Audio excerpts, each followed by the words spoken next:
옛날 우리 조상들은 일상식의 중요성을 강조하며 기본 밥상을 중시 여겼고 병이 나면 산과 들의 촉은 모피를 이용해 자연 속에서 병을 치료하려고 노력하였다. 그러나 현대인들은 이와는 반대로 어떠한 질환이 생기면 병원에서 고치지 못하는 상태가 되어야 비로소 자연 속으로 들어가 자연 치유를 시도한다. 실제로 자연의 맑은 공기 속에서 섭생을 하다 보면 자연 치유되는 사례들을 보곤 하는데, 이것만 봐도 자연 섭생이 얼마나 중요하며 얼마나 큰 효과를 가지는지 알 수 있다. 그렇다면 자연 섭생이란 과연 무엇을 의미하는 걸까? 이는 쉽게 말해 자연에서 얻어지는 산물들을 취해 음식으로 먹는 것이며, 그런 면에서 우리나라 사계절 식품들이야말로 대표적인 자연 건강식이라 할 수 있다. 우리가 접하는 대부분의 질병들은 섭취하는 음식과 깊은 관련이 있다. 그럼에도 많은 사람들이 인스턴트 음식, 가공식품, 패스트푸드 등을 섭취하는 나쁜 식생활 습관을 고치지 못하고 있다. 그리고 이처럼 잘못 섭취한 음식으로 인한 부작용은 금방 나타나는 경우도 있지만 대부분 오랜 기간 동안 축적되어 서서히 병으로 나타난다고 봐야 한다. 세상에는 많은 형태의 밥상이 존재한다. 어떠한 밥상을 선택하느냐 하는 것은 개인의 선택이다. 그러나 한 가지 분명한 사실은 우리가 매일 먹는 밥상이 건강을 유지하고 증진시키는 밥상일 수도 있고, 점차적으로 질병에 가까워지는 밥상도 있다는 점이다. 따라서 건강을 지키고 활력 있는 삶을 유지하려면 나에게 좋은 밥상과 나쁜 밥상의 차이를 분명히 알고 매일 먹는 음식과 밥상의 중요성을 다시금 깨달아야 할 것이다. 나와 내 가족들의 건강을 위해 체질을 알아보자. 동무 이재마 선생이 창시한 우리의 전통 체질의 학은 한국인의 체질을 네 가지로 나누고 있다. 태양인, 소양인, 태음인, 소음인이다.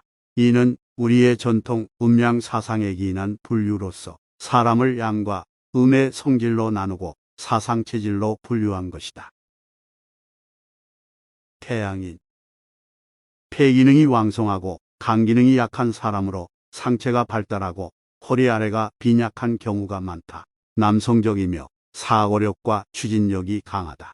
서늘한 성질의 담백한 종류의 음식이 어울린다. 1군 단백질, 게, 낙지, 굴문어, 소라, 새우, 오징어, 전복, 해삼, 홍합, 대합, 붕어, 잉어. 2군 칼슘, 버섯보리, 새우, 우유깨.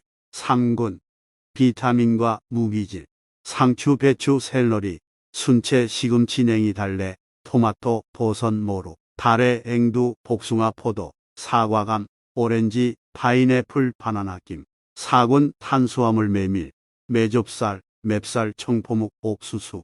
5군 지질, 호두. 소양인, 소화기 계통이 발달하고 신장 기능이 약한 사람으로 가슴이 발달하고 둔부가 빈약하다. 성격은 외향적이고 활발하다. 헌신적이고 판단력이 빠르며 성격이 급한 편이다. 성질이 차고 배변을 원활하게 하는 식품이 좋다. 1군 단백질, 돼지고기, 토끼고기, 거위, 오리알, 달걀, 가물치, 가자미게, 굴, 낙지, 멍게, 보고, 새우, 우렁이, 잉어, 자라, 전복, 청어, 해삼. 2군 칼슘, 보리새우게. 3군 비타민과 무기질, 고들빼기, 샐러리, 새비름, 수세미, 아욱, 열무, 오이가지, 상추, 숙주나물, 오홍, 죽순, 질경이, 호박, 배추, 냉이, 더덕, 시금치, 메론, 바나나, 산딸기, 수박, 참외, 파인애플, 살구. 4군 당질, 메조, 녹두, 팥보리, 옥수수, 피. 5군 지질, 참깨, 참기름, 홍화기름. 태음인, 간 기운이 왕성하고 폐 기능이 약한 체질로 골격이 굵고 비대한 편이다. 손발이 크고 피부색은 검다. 속을 잘 드러내지 않으며 묵묵하고 우직하다. 1군 단백질, 쇠고기, 갈치게, 고등어, 고래고기, 꽁치, 대구, 명란, 민어, 뱀장어, 소라, 연어, 우롱이, 잉어, 조기, 참치, 대두, 두부. 2군 칼슘, 뱅어, 우유, 치즈, 사골, 미꾸라지. 3군 비타민과 무기질, 고사리, 당근, 더덕, 두릅, 모이, 무, 연근, 취나물, 죽순, 냉이, 콩나물, 호박, 열무, 도라지, 표고버섯. 느타리, 모기, 상황송이, 팽이, 마, 매실대, 오디, 자두, 살구, 밤은행, 잣, 호두, 사군, 당질, 기장, 밀, 밀가루, 수수, 옥수수, 율무, 현미, 감자, 고구마, 토란, 강낭콩, 빵, 완두콩, 오군, 치질, 개암, 들깨, 땅콩. 소민. 신장 기능이 왕성하고 소화기 계통이 약한 체질로 작은 체구에 다소곳한 인상이다. 내성적이지만 외응에 강하다. 성질이 따뜻하며 소화를 원활하게 하는 식품이 좋다. 1군 단백질. 소고기, 개고기, 양고기, 염소고기, 토끼, 고기, 닭고기, 꿩, 칠면조, 메추리, 가자미, 갈치, 뱀장어, 조기, 까나리, 농어, 대구, 도미, 메기, 명태, 병어, 미노소, 가리은어, 잉어, 장어, 홍합, 미더덕. 2군 칼슘. 멸치, 뱅어, 미꾸라지. 3군 비타민과 무기질. 고추, 냉이, 달래, 당근, 마늘, 미나리, 부추, 생강, 시금치, 쑥, 쑥갓냉이, 고사리, 양배추, 양파, 토마토, 귤, 대추, 레몬, 복숭아, 사과, 석류, 유자, 자몽, 자두, 다시마. 4군 당질. 찹쌀, 현미, 찹쌀, 차조, 찰수수, 찰옥수수, 통, 밀가루, 고구마. 5군 치질. 참깨, 들깨, 들기름, 면실류. 약이 되는 밥상 차리기라고 하면 언뜻 전문가들만이 차릴 수 있는 밥상처럼 들린다. 물론 제대로 된 약선을 조리하려면 한의학, 조리학, 식품 영양학과 관련된 전문적인 지식을 습득할 필요가 있다. 하지만 전통적인 체질 약선은 근본적으로 우리 조상들의 지혜로운 밥상에서 비롯되었다. 즉, 한국인의 체질 약선이란 기본적으로 한국 전통 음식을 기반으로 한 사계절 밥상으로서 한국인의 체질에 맞게 차려진 개인별 맞춤식 밥상인 것이다. 물론 개개인의 질병의 유무, 나이, 성별, 근무 조건, 유전적, 질병의 유무, 식품과 조리법의 기호도 등을 고려해야 하지만 기본적으로 이 책은 각 체질에 맞게 차려진 밥상을 이해하고자 하는 목적에서 집필한 것이다. 특히 체질별 좋은 식품과 좋지 않은 식품으로만 단순 분류해 놓은 기존 책들에 비해 이 책은 각각의 계절별, 생애주기별, 체질별 약선의 원리를 설명하고 기본적인 약선 조리법을 소개함으로써 일상에서 손쉽게 약선을 경험하고 직접 만들어 볼 수 있는 기회를 제공하고자 한다. 이제 어렵게만 느껴지는 체질 약선을 자연의 사계절 식품에서 찾아 간단히 조리할 수 있는 방법을 통해 각 체질에 맞는 체질 밥상을 손쉽게 차릴 수 있도록 해보자. 식습관을 바꾸지 않으면 질병에서 벗어날 수 없다. 현대병에서 알려진 질환들이 최근 청소년, 장년층 등 다양한 계층에서 높게 나타나고 있다. 이것은 현대인의 기본적인 생활습관이 옳지 못하다는 것을 보여준다. 실제로 암, 당뇨병, 고혈압, 동맥경화, 신장질환과 같은 질병은 요즘에는 일반적인 병으로 알려져 있다. 또한 우리나라뿐만 아니라 서구식 식생활이 자리 잡힌 나라들에서도 사망 원인 1, 2위를 차지하고 있다. 이 질병들이 전염성 질병과 다른 점은 단기간에 발병하거나 전염되는 것이 아니라 매일매일 한 해에 옳지 못한 생활습관이 쌓여서 나타나는 질병이라는 점이다. 그 중에 가장 큰 원인으로 손꼽히는 것이 바로 식습관 문제이다. 현재 우리는 건강식으로 알려진 전통 식습관을 버리고 서구의 식생활을 따라잡기에 급급하다. 육류 위주의 음식 소비는 물론 불규칙한 식사를 밥 먹듯이 하고 나아가 인스턴트 식품과 다양한 식품 첨가물이 함유된 음식들을 습관적으로 섭취하고 있다. 우리 조상들이 먹었던 자연식, 계절 음식, 다양한 발효식품 등은 우리 식탁에서 제외되고 번거롭고 조리법이 어렵다는 이유들로 밥상에서 저만치 밀려나 있는 실정이다. 이와 같은 상황 속에서 식습관의 개선 없이는 현대인들은 결코 다양한 질병들에서 자유로워질 수 없다. 우리는 이 문제들을 어떻게 풀어나가야 할까 하는 생각을 꼭 해보아야 한다.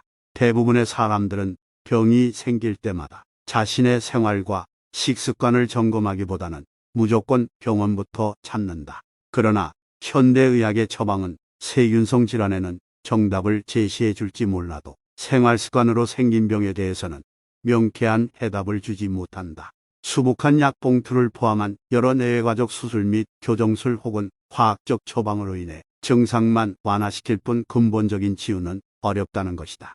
또한 병원에서 치료를 받은 후 얼마간의 시간이 지나면 같은 질병이 다시 재발해 고통받는 사람들도 생겨난다. 이것은 의학적 치료가 부족하거나 의학이 발달하지 않아서가 아니라 잘못된 식습관 나아가 이 근본적인 문제를 해결하지 못함으로써 생긴 영양의 불균형이 질병을 심화시키기 때문이다. 현대의학이 고치지 못하는 질병을 음식으로 고칠 수 있다. 올바른 식사요법이 건강을 증진시킬 뿐 아니라 질병까지 예방한다. 최근 들어 일시적 수치 완화를 목적으로 하는 서양의학의 반기를 들고 다양한 동서양의 대체의학들이 등장하고 있다. 이것은 화학처치나 외과요법만으로는 생활습관형 병들을 치유할 수 없다는 데서 생겨난 현상이다. 그렇다면 대체의학은 과연 어떤 부분에 큰 의미를 둘까? 대체의학에도 다양한 종류가 있지만 이것들이 공통적으로 가장 중요시 여기는 것이 있다. 바로 음식요법, 영양요법 같은 음식물을 통한 질병치료요법들이다. 대체의학계의 권위자들은 양방치료나 한방치료도 중요하지만 기본적으로 식습관의 개선과 철저한 식단 관리를 고수해야 좋은 경과를 볼 수 있다고 주장한다. 사실상 음식이 병을 만들기도 하고 치료하기도 한다는 것은 고대로부터 이어온 오랜 경험이며 불변의 진리이다. 예를 들어 좋지 못한 식품을 섭취할 경우 그것이 우리 몸속에 질병을 만드는 것처럼 좋은 음식물은 그 반대로 약으로서의 효용성을 갖고 있다. 예를 들어 메밀은 메밀 속에 생리활성물질인 루틴이 혈압과 혈당을 낮춘다. 김, 미역, 다시마와 같은 해조류는 혈중의 콜레스테롤을 낮춰준다. 반대로 첨가물이 많이 포함된 가공식품은 우리의 면역력을 파괴하고 지나친 육류의 섭취는 콜레스테롤 수치를 높여 혈압과 혈당을 높인다. 다시 말해 우리가 일상적으로 섭취하는 음식물은 우리의 생명활동을 유지하는 것을 넘어 우리 몸의 질병을 예방하고 치료하는 약이 되며 따라서 올바른 식습관을 갖는다면 혈압약과 같은 화학 성분의 약들을 꼭 섭취할 이유가 없는 것이다. 또한 약을 복용하면 많은 부작용들도 나타나는데 약을 대신하여 약이성 식품이나 음식을 섭취할 경우 이러한 부작용의 문제는 거의 걱정할 필요가 없다는 점에서 약선 섭취는 최고의 자연치유법이라 할 수 있다. 한국인의 체질, 밥상이 몸을 건강하게 한다. 요즘 사람치고 우리의 전통 상차림이 얼마나 훌륭한지를 모르는 사람은 없다. 패스트푸드를 선호하는 서구의 식생활조차도 슬로우푸드의 상차림인 한국식 상차림을 점차 선호하고 있다. 현대에 들어서면서 다양한 먹거리에 대한 논란이 나날이 거세지면서 그동안 미처 깨닫지 못하고 먹었던 우리의 전통 밥상이 새로이 그 가치를 인정받기 시작한 것이다. 하지만 한 가지 더 생각해 보아야 할 문제들이 있다. 아무리 좋은 음식이라도 먹는 사람 모두에게 적합한 음식이라고 할 수 있을까 하는 것이다. 이 문제는 한국인의 체질이라는 문제의식에서 생각해 볼 수 있다. 모든 식품과 음식들이 모두에게 똑같이 작용하는 것은 아니라는 뜻이다.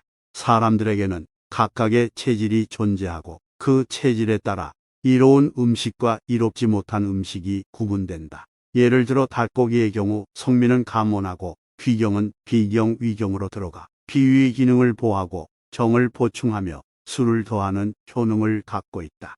이러한 닭고기는 자양강장에 좋아 몸이 마르고 약해 병이 잘 걸리거나 수술 후 몸이 잘 회복되지 않은 경우 또는 산후 노인들의 병약한 증세가 있을 때 많이 이용된다. 그러나 이 음식은 보통류와 같은 증상이 있다면 각 체질에서 이용할 수도 있겠으나 엄밀히 말하면 비위계통, 즉 소화기 계통이 약한 장부적 특징을 갖고 있는 소음인의 체질에 가장 적합한 약선 재료라고 할 수 있다. 이 때문에 이재마 선생은 한국인의 체질을 크게 4가지로 나누어 사상체질이라는 학문을 체계화했고 각각의 체질에 맞는 건강한 음식들을 섭취하는 것이 그 어떤 보약을 복용하는 것보다 건강하게 우리 몸을 지켜준다고 강조했다. 이 책은 식품이 갖고 있는 고유의 성미와 효능을 제대로 이해하고 자신의 체질에 적합한 식품을 선택하고 조리하여 섭취해야 한다는 점을 강조하고 있다. 특히 한국의 전통 음식을 기반으로 하는 한국 약선을 보다 효율적으로 이용할 수 있도록 했다. 이 책은 현재 우리가 먹고 있는 밥상이 과연 건강한 밥상인지 나와 내 가족에게 자신의 체질에 적합한 음식을 얼마나 먹고 있는지, 나아가 각각의 건강을 개선하기 위해 더 나은 밥상이 없는지 이야기를 나누고자 한다. 올바른 먹거리 찾기와 체질에 맞는 적합한 밥상 차리기에 대해 고민하는 모든 분들께 도움이 되기를 바란다. 잘못된 식습관이 우리 건강을 위협하고 있다. 현대인은 남녀노소 할 것 없이 누구나 바쁜 생활을 한다. 과거 온 가족이 둘러앉아 같이 식사를 한 것에 비해 근래에는 가족들끼리 함께 밥상을 마주하기도 어렵다. 등교 출근하는 가족들은 바쁜 아침에 식사를 하지 못한 채 집 밖으로 나선다. 뿐만 아니라 식사 시간과 비용을 아낀다고 인스턴트 음식이나 외식으로 해결하다 보니 각종 조미료와 첨가물의 입맛이 길들여져 있다. 또한 서구화된 식생활로 인해 어린아이부터 어른까지 야채를 멀리하고 육류를 선호하는 이들이 점차 많아지고 있는 실정이다. 물론 최근 먹거리에 관한 관심이 고조되면서 많은 이들이 식생활 문제에 대해 위기의식을 느끼고 있다.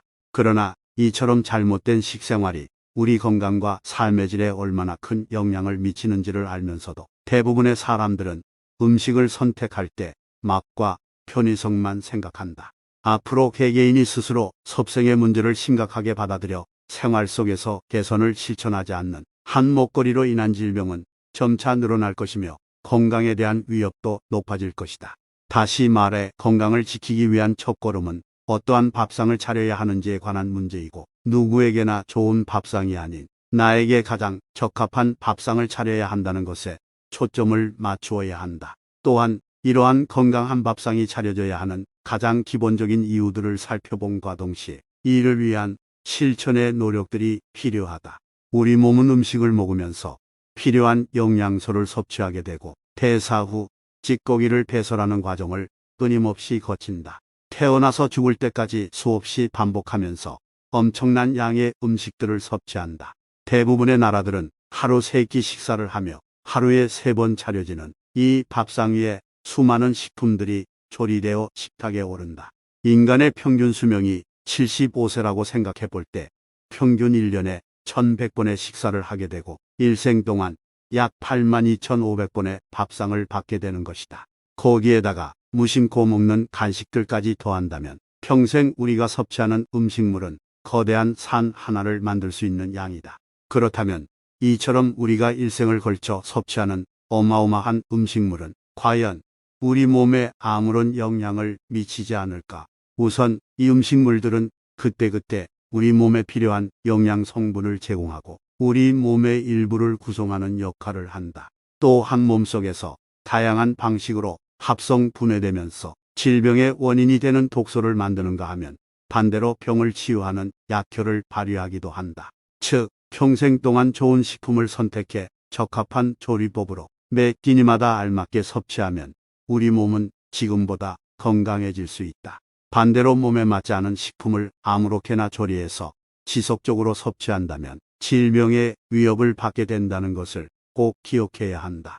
최근 사망 원인의 큰 부분을 차지하는 질병은 암, 당뇨, 고혈압, 심혈관계 질환 등이다. 오래전 사망 원인을 차지했던 패스트, 결핵, 장기, 푸스, 이질, 콜레라 같은 세균성 질환들은 한때 13세기 유럽을 휩쓸기도 했다. 당시 패스트가 유행하면서 종식될 때까지 유럽 인구의 30% 정도인 약 3천만 명 정도가 목숨을 잃었다. 우리나라에서도 창궐했던 결핵의 경우도 세계적으로 약 1,000만 명의 사망자를 했는데, 이 때문에 결핵의 역사를 보면 전염병의 역사를 알 수 있다는 말이 생겨날 정도였다. 그러나 19세기 말 20세기 초부터 급격하게 성장한 현대의학은 전염성 치료의 판도를 바꾸어 놓았다.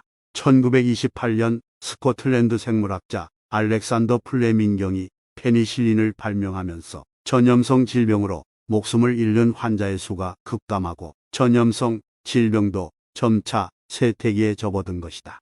이후 현대의학은 눈부신 발전을 거듭하면서 거의 치료 못할 병이 없다는 자신감으로 충만했지만, 그것은 지나친 자만이었다. 질병의 역사는 결코 거기에서 멈추지 않았다. 급격히 진행되어 목숨을 빼앗아가는 세균성 질환은 퇴치된 반면 잘못된 생활 습관과 오염된 생활 환경으로 인한 질병들과 인체 내 면역과 관련된 질환들이 새로이 등장한 것이다. 그렇다면 과연 이 새로운 생활 습관병의 가장 큰 원인으로 지목된 것은 무엇이었을까? 그것은 바로 우리가 일생 동안 82,500번이나 차리는 밥상이었다. 그렇다면 겉으로 보기에는 풍요롭고 다양한 우리 밥상 위에 대체 무슨 일이 벌어진 것일까? 암과 식생활은 어떤 관계가 있을까? 밥상 위의 음식은 우리 몸 안으로 흡수되어 우리 몸의 가장 기본적인 생명을 유지하고 나아가 우리 몸의 구성 성분이 된다. 다시 말하자면 우리가 먹는 음식이 고스란히 흡수되어 우리 몸의 일부가 되는 것이다. 이것은 굳이 어려운 의학적 설명을 하지 않아도 얼마든지 쉽게 이해가 될 것이다. 매번 3끼의 식사를 인스턴트로 때우는 이와 적절한 식사를 하루 3끼 먹는 사람은 안색부터 다르기 때문이다. 일반적으로 암 발생 원인은 흡연, 식습관 등 약 80%가 일상생활 습관과 관련되어 있는데 미국 암연구소에 의하면 암 원인의 35%는 식사이며 술이나 약품 첨가물까지 포함하면 암 원인 중 40에서 50%가 입으로 들어가는 식품이라고 한다. 또한 면역학자인 천자우페이는 암은 생활습관 식사와 밀접한 관계가 있다며 음식물 섭취는 체내 모든 세포의 영양 성장 병변과 모두 관련이 있기 때문에 암 예방은 음식 섭취에서 시작해야 한다고 지적한다. 최근 암세포를 물리치고 암을 예방하는데 영양 면역학이 주목을 받고 있는 이유도 여기에 있다. 우리가 평소 먹는 음식이 면역 시스템을 가동시키고 우리의 혈색과 감각 행동에 직접적인 영향을 미친다는 것이다. 실제로 한 해 100만여 명이 암 진단을 받는 미국인 중 약 60%가 지방과 정제 당분이 많이 든 음식을 좋아하는 반면에 식물성 식품을 거의 먹지 않는다는 사실을 알면 전혀 놀라운 일이 아니다. 밥상을 전통식단에서 서구식 식단으로 바꾸면 질병도 증가한다. 1960년대 이후 산업화 고속 성장이 시작되면서 한국인의 식단도 많은 변화를 겪었다. 그 중에 하나가 바로 서구화된 식생활이다. 육류 위주의 서구식 식생활은 고지방 고염류식인데다 대체로 섬유질이 부족하다. 이 식단들은 그 자체만으로 콜레스테롤의 과잉 섭취가 우려되는데 또 하나의 문제는 우리의 장구조가 육류를 소화하기에 적합하지 않다는 점이다. 우리는 오랫동안 쌀, 콩, 야채 등의 섬유질 식품을 섭취해온 만큼 대장 길이가 서양인에 비해 짧다. 서양인들의 장 길이가 우리보다 긴 것은 일반적으로 소화가 쉽고 부패가 빠른 육류를 빨리 체외로 배설하기 위해서이다. 그러나 장이 짧은 한국인의 경우 육류를 지나치게 섭취할 경우 독이 되는 이상물질이 서서히 쌓여 40, 50대에 이르면 현대병이 발병하게 된다. 이것은 비단 한국인들만의 문제도 아니다. 일본 야마나시현의 유즈리가 하라는 마을은 예로부터 장수촌으로 널리 알려진 곳이었다. 이 마을은 거의 자급자족으로 식생활을 유지하고 있었는데 생선을 한 달에 한두 번 먹고 계라는 3일에 한 개 고기는 거의 먹지 않았다. 이들이 단백질을 섭취하는 음식은 바로 콩이나 식물성 음식으로 도시 사람들에 비해 2배 이상의 미네랄과 비타민을 섭취하고 있었다. 그런데 어느 순간 이들의 식생활 문화가 대폭 바뀌었다. 문명이 발달하면서 인공 감미료와 착색제, 착향료 등이 들어있는 가공식품이 밥상에 오르고 무엇보다 단백질 섭취원이 콩에서 육류로 바뀌었다. 그러면서 그 지역에서는 그때까지만 해도 찾아볼 수 없었던 생활습관 병들이 증가했고 중년에 이른 세대들이 그 앞 세대인 부모들보다 먼저 세상을 떠나는 일이 생겨났다. 이는 자연이 주는 재료로 만드는 전통 식단을 서구식 식단으로 바꿀 때 생겨나는 변화를 극명하게 보여준다. 게다가 이런 사례는 식생활의 변화를 겪고 있는 세계 곳곳에서 흔하게 일어나고 있는 현상이다. 실제로 미국 웰링턴 병원의 이안 프레이어 박사 역시 뉴질랜드에 사는 마오리족의 식생활을 조사함으로써 식생활의 서구화 경향이 높아짐에 따라 콜레스테롤 수치 비만의 정도, 통풍 및 당뇨병, 고혈압, 심장질환의 발병률이 높아진다는 보고서를 발표했다.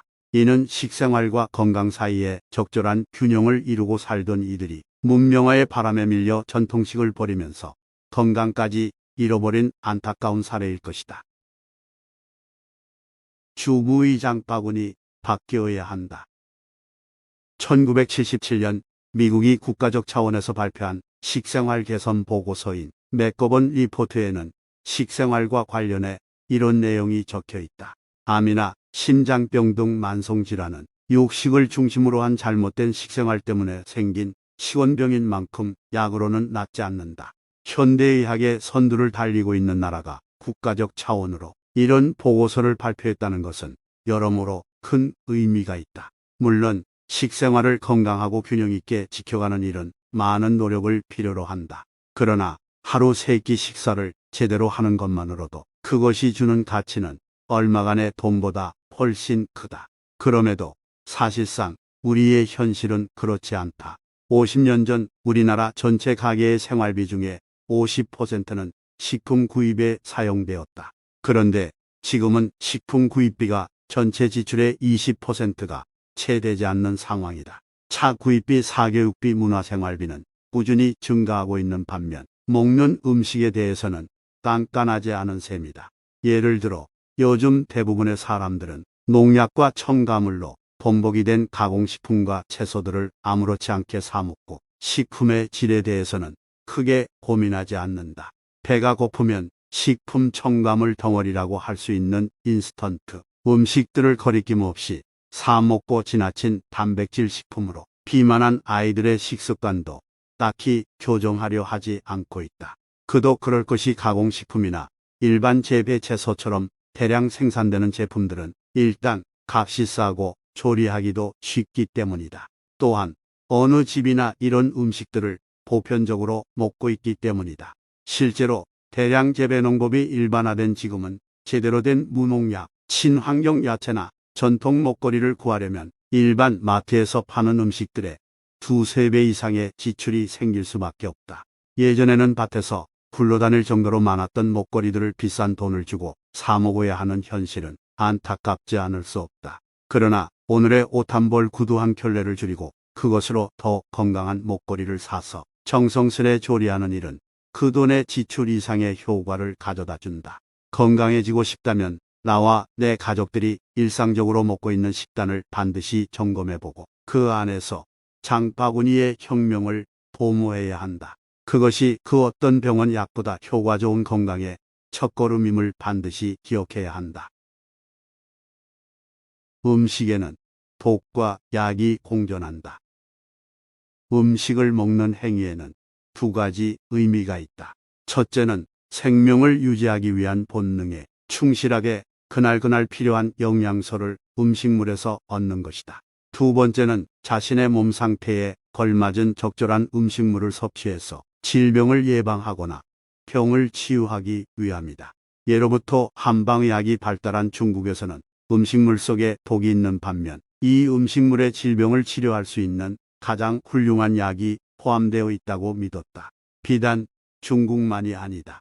음식물로도 고치지 못하는 병은 약으로도 고칠 수 없다고 말한 히포크라테스의 신념에서도 알 수 있듯이 고대 서양 사람들도 음식이 질병을 치유하는 가장 중요한 약재로 바라보았다. 그렇다면 과연 어떤 음식물을 먹어야 우리 몸에 이로운 약을 섭취할 수 있을까? 바로 각 계절에 생산되는 식품들이 다음 계절을 대비할 수 있는 보약이 된다. 예를 들어 은행은 가을에 수확된다. 공손수라고 일컫는 이 은행은 심으면 자신에 대해서는 수확이 어렵고 자신의 손자대에 가서 수확할 수 있다는 뜻에서 붙여진 이름이다. 은행은 독성이 약간 포함되어 있어서 흔히 나이 수만큼 먹으라고들 한다. 보통의 건조 제품일 경우 약 20g 정도를 권장하는데 이는 은행의 독성을 약으로 쓸 수 있는 최적의 섭취량인 것이다. 은행은 감고사판 성미를 갖고 있고 폐경신경으로 들어가 폐의 기운을 수렴하고 숨이 찬것, 기침이 많은 것, 소변이 너무 많이 나오는 증상을 완화시킨다고 알려져 있으며 흔히 어린아이의 야제의 증상이 있는 경우 나이 수만큼 구워 먹으면 효과가 있다고 한다. 비록 독성이 있음에도 이 독성을 적절하게 이용해 질병을 치료하는 것이다. 이처럼 거의 모든 식품이 약간의 독성을 가지고 있으나 이것이 인체에 미치는 양이 거의 없으면 무독하다 하고, 설사 독성이 있다 해도 인체에 미치는 영향이 미비할 때 이것을 소유독 취합하다고 한다. 또한 음식의 궁합도 생각하지 않을 수 없다. 식품이 조리되어 음식으로 만들어지는 과정에서 예를 들어 은행을 생것으로 먹으면 소변을 잘 볼 수 있게는 하지만 어린이의 경우 주의하여야 한다. 따라서 음식으로 먹을 때 우리는 흔히 은행을 익혀서 먹게 된다. 또한 서로 성질이 맞지 않는 경우에는 음식 궁합이 맞지 않다고 표현한다. 이것은 과학적으로 밝혀진 것도 있으나 대부분 경험으로 알려진 것에 이전에 내려오는 처방이다. 예를 들어 은행의 경우 장어와 같이 먹으면 좋지 않다고 한다. 이렇듯 식품은 성미에 따라 조리하고 서로 배합하여 먹어야 인체에 아무런 해가 없는 것이다. 식품 첨가물과 유전자 조작 식품을 피하라. 식품 첨가물이 가장 많이 들어있는 식품은 가공식품이다. 이러한 가공식품들은 대부분 흰 밀가루에 소금과 설탕, 다양한 색소와 방부제 같은 각종 식품 첨가물을 첨가해서 만든다. 이것은 맛도 자극적이고 부드러워 먹기에는 좋지만 우리 몸에 필요한 무기질과 비타민, 섬유소 등은 극도로 부족하다. 한때 일본 최고의 식품 첨가물 전문가였다가 어느 날 자신의 가족들도 소비자임을 깨닫고 사직한 후 첨가물 반대 전도사로 돌아선 아베스카사의 책은 충격적이기까지 하다. 이 책에 의하면 일본인이 먹는 첨가물의 양은 하루에 평균 10g입니다. 연간으로 치면 무려 4kg이다. 또한 그가 조사한 바에 따르면 일반적인 직장인들은 물론 집에서 요리하는 가정주부들까지도 하루에 40에서 70여 종의 식품 첨가물에 노출되어 있었다. 이런 식품 첨가물들은 장기적으로 암을 발생시키고 다양한 생활습관병의 원인이 되는 것은 물론 최근 아이들의 주의력 결핍, 과잉 행동장애, 비만 등에도 절대적인 영향을 미친다. 우리나라는 1960에서 1970년대만 해도 각자의 텃밭에서 먹거리를 길러 먹었다. 그러나 이후 급속도로 진행된 산업화 이후 농촌 인구 비율이 줄어들면서 곡물과 야채, 육류의 국내 생산량도 급감했는데 그 빈자리를 채우게 된 것이 바로 수입 농산물과 육류들이다. 현재 세계에서 거래되는 곡물의 70에서 80%는 미국에서 들어온다. 그것도 두 개의 회사가 대량의 농지에서 기계화된 농작 재배 형태로 거두는 대량 생산 곡물들이다. 이 과정에서 농약과 제초제, 화학 비료의 사용은 불가피하다. 나아가 이런 식품들을 전 세계로 유통시키기 위해서는 필연적으로 저장 기간을 늘려야 하고, 따라서 엄청난 양의 방부제가 또다시 살포된다. 현재 우리나라의 식량 자급률은 30%에 불과하다. 이에 따라 우리가 소비하는 밀과 콩, 옥수수는 90%가 외국산이며 육류 또한 60% 이상이 외국에서 수입된다. 그런데 또 하나의 문제는 저장 기간을 늘리기 위해 방부제를 사용하는 것 외에도 이런 밀과 콩, 옥수수 대부분이 병충해에 강하고 대량 생산을 가능하게 하기 위해 유전자를 조작한 GMO 식품들이라는 점이다. 또한 가축들도 대량으로 사육해 전 세계적으로 공급하려다 보니 사료에 항생제를 섞으며 나아가 구제역 조류독감, 광우병으로부터 안전하지 않다. 그렇다면 우리는 과연 어디에서 건강한 음식물들을 찾을 수 있을까? 약이 되는 밥상은 우리 가까이에 있다. 현재 선진국에서는 토종식품 찾기 열풍이 불고 있다. 최근 우리의 먹거리를 책임지고 있는 다국적 종자회사에서 개발하는 종자들은 대부분 유전자가 조작된 것이고, 이윤을 위해 토종 종자들은 소멸되고 있는 것이다. 이러한 이유로 선진국에서는 슬로우 푸드를 추구하는 운동본부를 만들어 토종 옥수수나 토종 가축 종자들을 복원하고 보존하기 위한 노력을 하고 있다. 이러한 노력이 아니라도 우리 역시 아직까지 전통 재배 방식으로 생산되는 토종 음식들을 찾아볼 수 있다. 바로 우리 주변 지역에서 생산되는 식품들이다. 지역에서 재배되는 우리 재래 품종들은 대부분 그 지방의 기후와 풍토에 걸맞게 자라난다. 예를 들어 두부를 보자. 서양에서는 콩을 기름 짜는 용도로 재배하고 사용하다 보니 그것을 두부로 만들었을 때 영양면에서 단백질 함량 차이가 많이 난다. 반면 두부와 된장, 간장 등으로 콩을 키웠던 우리 콩의 경우 단백질 함량이 높아서 영양면에서 월등하다. 또한 우리 콩은 생산한 뒤에 가공 과정이 적고 저장 유통기한이 짧기 때문에 대량의 방부제 살포 걱정도 덜 수 있을 뿐 아니라 저장기간이 길어짐으로써 나타나는 영양소와 맛의 파괴도 최소화할 수 있다. 최근 들어 지역에서 얻을 수 있는 생산물을 적극 이용하는 소비자들이 늘고 있는 것도 대규모 수입식품의 폐해가 널리 알려지고 지역 생산물을 이용해 건강을 지키려는 사람들이 늘어나고 있기 때문이다. 실제로 이런 슬로푸드 운동이 일찍이 시작된 미국의 경우 2000년에 2,800군데였던 농산물 직거래 장터수가 2008년에는 4,600군데로 2배 가까이 늘어났다. 물론 가격 면에서는 일정 정도 비싼 금액을 지불해야 하지만 장기적인 건강 상태와 그로 인한 병원비 등을 감안하면 결코 손해보는 일은 아닌 것이다. 최근 들어 대형 마트는 물론 직거래 시장 나아가 인터넷에서도 유기농 야채와 곡물들을 주문받을 수 있는 만큼 가능한 한 다양한 경로를 통한 지역의 식품 소비를 고려해 보는 것이 좋다. 아무리 맛있게 음식을 조리해도 그 기본은 좋은 재료이다. 그 재료가 맛이 없거나 건강하지 않다면 온갖 양념으로 맛을 내는 것도 큰 의미가 없을 뿐만 아니라 생명의 원동력이자 우리 몸의 약으로 쓰이는 음식의 본연의 기능에 충실할 수 없다는 점을 기억해야 할 것이다. 우리 몸은 스스로 치유하는 면역력이 있다. 양방에서 흔히 면역력이라고 칭하는 것을 보자. 사람을 비롯한 모든 동물들은 세균, 진균, 바이러스,寄생충 등과 같은 미생물의 감염에 항상 노출되어 있으며 이로 인해 생기는 질병으로부터 스스로를 방어해야 한다.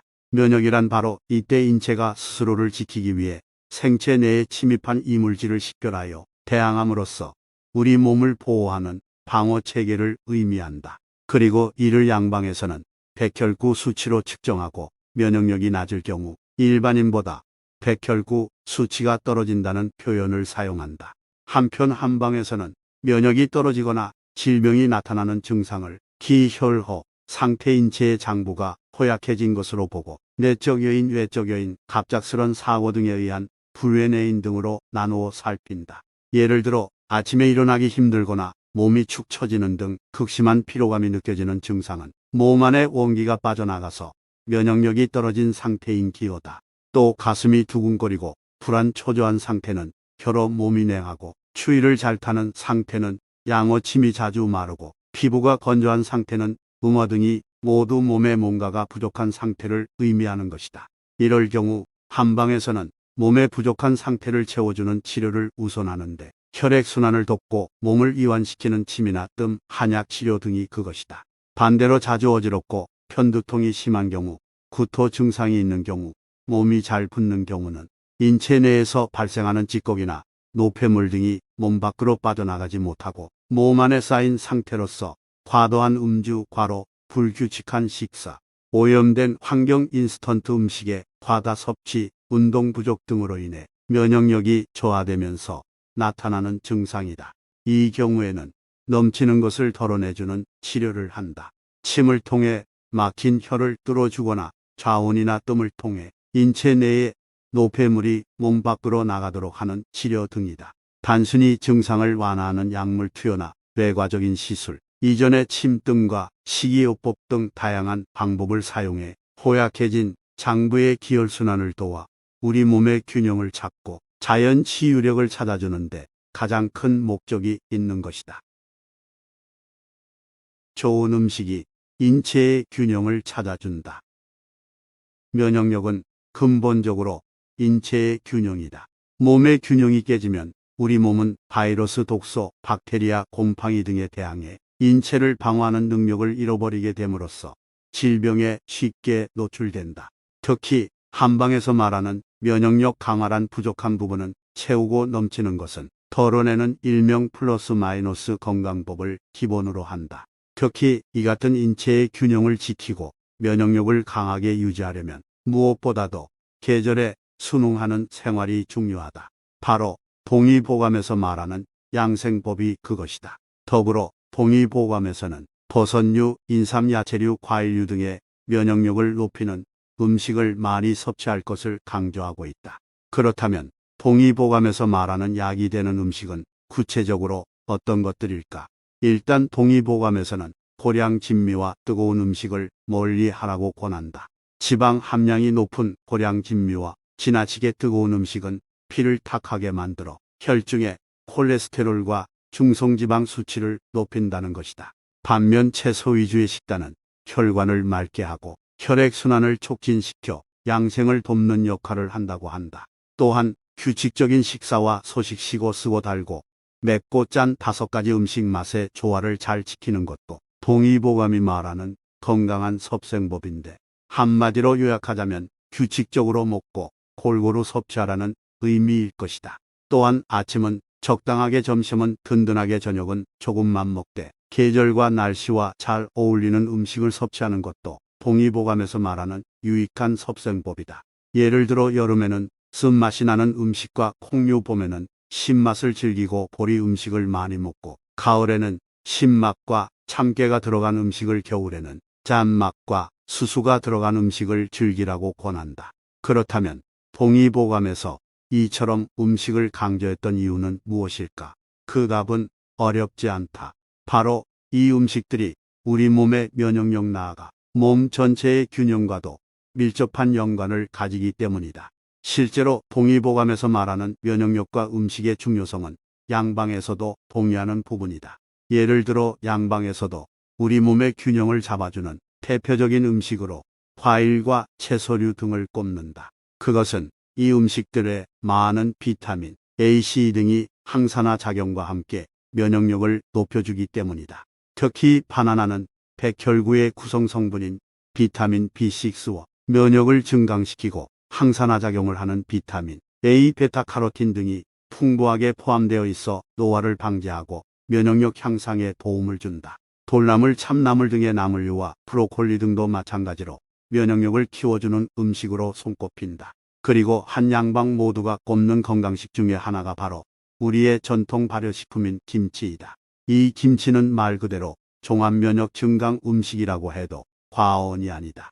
예를 들어 김치의 양념에 포함되는 마늘의 알리신 성분은 살균 정장 효과가 뛰어날 뿐만 아니라 서양에서는 항암 성분으로 알려져 있다. 나아가 또 다른 우리 전통 음식인 된장과 청국장도 면역력 증강에 큰 효과가 있다는 것이 세계 공통의 정설이다.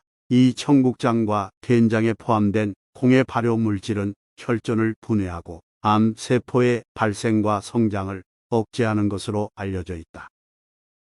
한국 전통 약서는 오랜 역사를 가진 우리 고유의 음식이자 한의학과 함께 발전해 오면서 약이 되는 밥상으로서 그 효능을 꾸준히 인정받아왔다. 나아가 한국 전통 음식이 세계적으로 그 가치를 인정받고 있는 상황에서 우리 조상들의 전통 건강 식단을 현대인에게도 걸맞은 형태로 마련하기 위해 꾸준한 진화를 거듭하고 있다. 우리가 별 생각 없이 먹어왔던 음식이 하나의 건강을 지켜주는 약의 역할을 할 수 있으며, 나아가 이 전통 약선을 우리 일상 속에서도 얼마든지 만날 수 있음을 이 책을 통해 많은 분들이 알게 되었으면 하는 바람이다.